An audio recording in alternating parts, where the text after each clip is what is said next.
For the longest time, the world's power structure was like a really predictable playlist. But lately, someone has hit the shuffle button, and the whole playlist is getting a massive remix. The old certainties are starting to fade. The idea that one or two countries get to call all the shots is looking more and more like a vintage movie. You had the big headliner, America, with its crew, the West, playing all the hits. Then you had Russia, occasionally dropping a moody, nostalgic track that reminded everyone it used to be a headliner too. It was a simple setup. You knew who was on stage, you knew who was in the VIP section, and you knew who was just trying to get a good view from the back. Suddenly, new artists are climbing the charts, and they're bringing their own beats, their own instruments, and their own massive fan bases.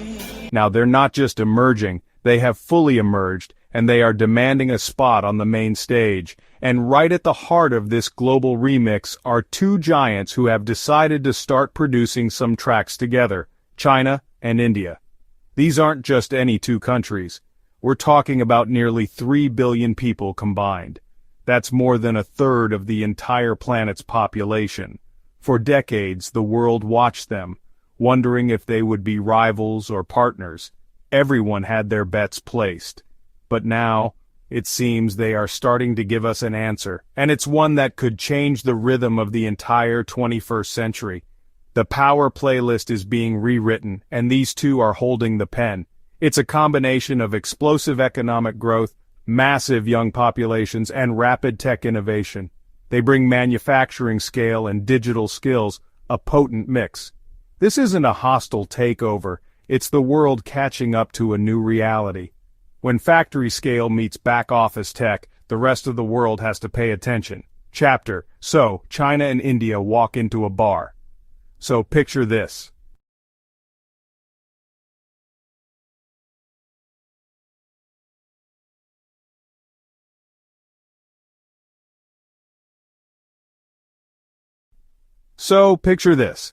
China and India walk into the global bar. For years they sat at separate tables, occasionally giving each other a suspicious side-eye. They had their own friends, their own drinks, their own conversations. The West was at the big table in the middle, buying rounds for everyone and telling stories about the good old days. Russia was in a dimly lit corner, looking mysterious. But recently, something shifted. China and India started pulling their chairs closer together. They're not just making small talk anymore. They're comparing notes, sharing strategies, and maybe even planning to build their own much bigger table. This isn't just friendly chat, it's a calculated move. They've both looked around the room and realized that while they are powerful on their own, they are an absolute force when they coordinate. Think about the numbers. China is the world's factory. India is the world's back office and a rising tech giant. When the factory and the back office team up, the rest of the world has no choice but to pay attention. It's a partnership of scale and skill. Their recent cooperation is visible in places where global decisions are made. Look at groups like BRICS, Brazil, Russia, India, China, South Africa, an emergent club with increasing clout. Initially dismissed as photo ops, but now building real institutions like the New Development Bank. They are building parallel institutions so developing nations can have more say. On climate, on trade rules, China and India increasingly present a united front. They push for a multipolar world, many centers of power, not just one or two.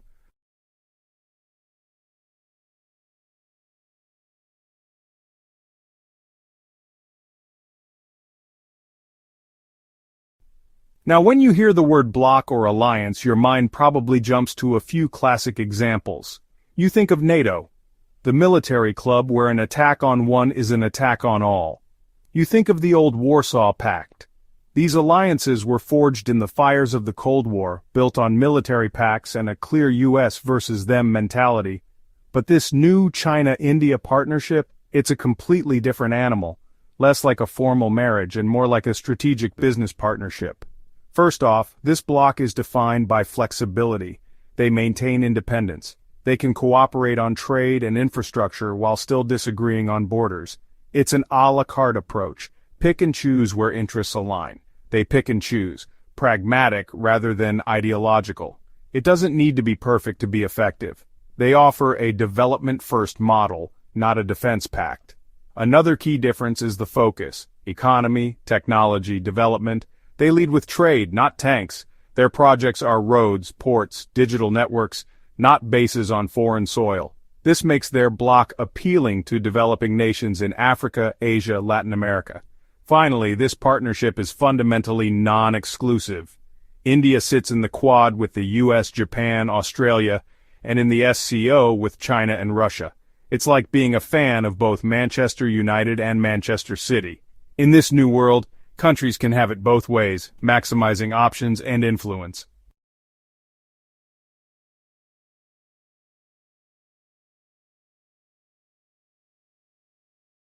Talk is cheap, especially in international politics.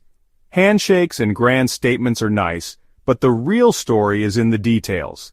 The actual deals being signed, the money being spent, the projects being built. When you look at the receipts, you see a clear pattern of growing collaboration. Let's start with trade.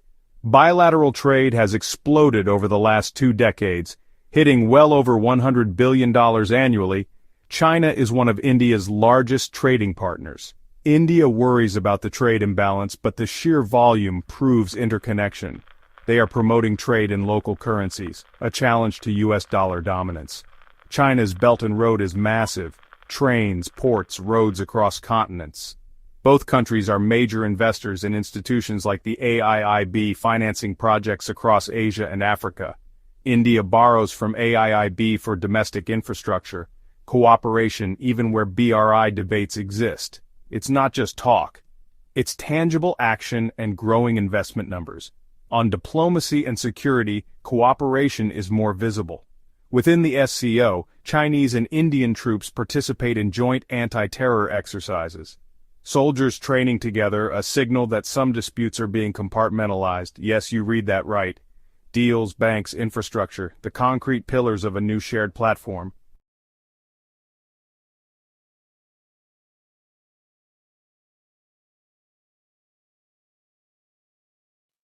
Okay, let's address the elephant in the room, or rather, the dragon and the elephant in the room. The relationship hasn't exactly been a smooth ride, more like a roller coaster with very scary drops.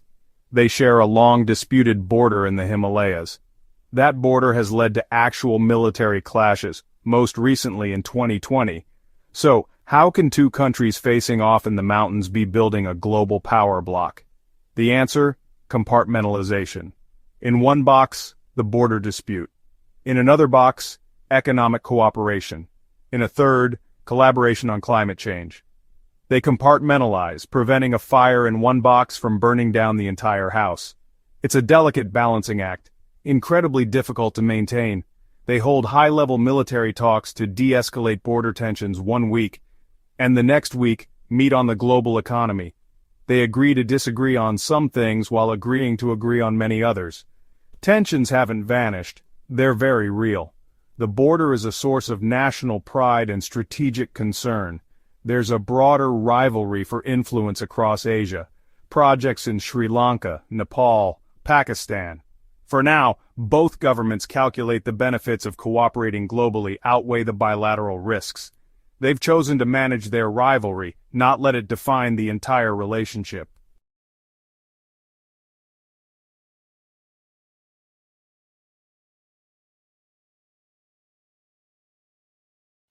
Nowhere is the impact of this new China-India dynamic being felt more strongly than in Africa. For centuries, Africa was a continent that other powers acted upon. The story was always about what outsiders were doing to Africa. But the rise of China and the rise of India is changing that narrative. They offer different but complementary models, and African nations are watching very, very closely. China centers on big infrastructure. Ports, highways, railways. Need a port? We can build it. And they can do it fast, attractive to governments waiting for Western conditional aid. India offers soft infrastructure, IT services, healthcare training, education, digital payments. They build tech hubs, run training programs, and help SMEs grow. China gives hardware, India gives software, skills, and capacity. For many nations, that combination is powerful. Roads plus train people to use them. They are no longer solely dependent on the West. They can choose partners and models. This gives African leaders more agency, more leverage, more control over their future. Competition creates options. And when competition is healthy, Africa wins. If one partner pushes too hard, another steps in. More bargaining power for host nations.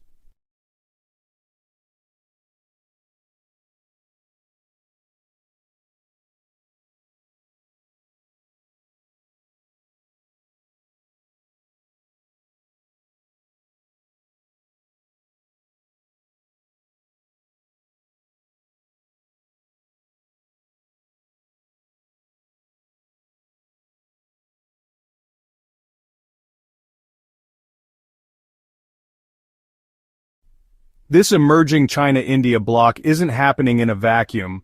It's like dropping two huge stones into a global pond. The ripples touch every country. For the United States and Western allies, this is a moment of profound adjustment. Visual. Seesaw, West versus China plus India slowly tilting toward balance. For generations they set the rules. World Bank, IMF, UNSC. Now new institutions arise. New rule makers they don't control, requiring a new playbook. Immediate effect, shift to a multipolar world, more distributed power. For smaller countries, this can be an advantage. More partners, more options. They can engage the US, EU, China, India simultaneously. Security, infrastructure, tech, trade. A Southeast Asian state, for example. US for security, China for infrastructure, India for tech services. It's a more complex world, but one with more opportunities. This forces the West to compete and re-engage with the global South. Biggest risk, fragmentation. Competing tech standards, separate banking systems, internet governance divergence. If the world fractures, connectivity and prosperity suffer. Challenge, manage the shift without letting it go Cold War again. The goal, a balanced world where multiple powers cooperate on pandemics, climate change, and more. Compete where necessary, cooperate where needed.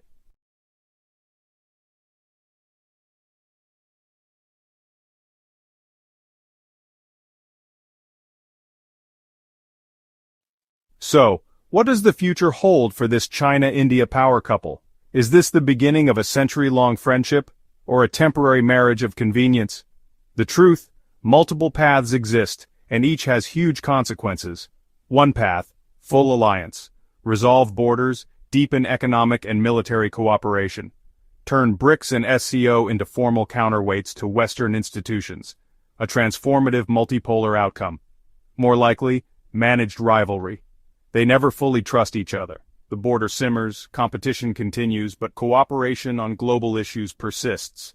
Their status, it's complicated. Pragmatic, but cool. Worst path, open conflict. If nationalism overwhelms pragmatism, rivalry could spiral. A war between two nuclear-armed giants would be catastrophic. It would destabilize the global economy and drag others in. It's the biggest geopolitical will they or won't they of our time. The season finale is still a long way off.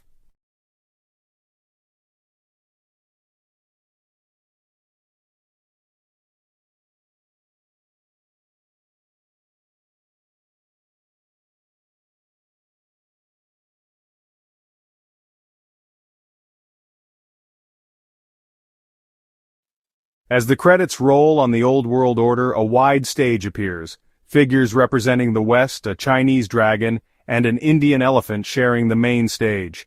A new one is being built, and China and India are two of its chief architects. For the first time, the world's most populous countries are designing the system themselves. This signals a historic shift from the Atlantic to Asia.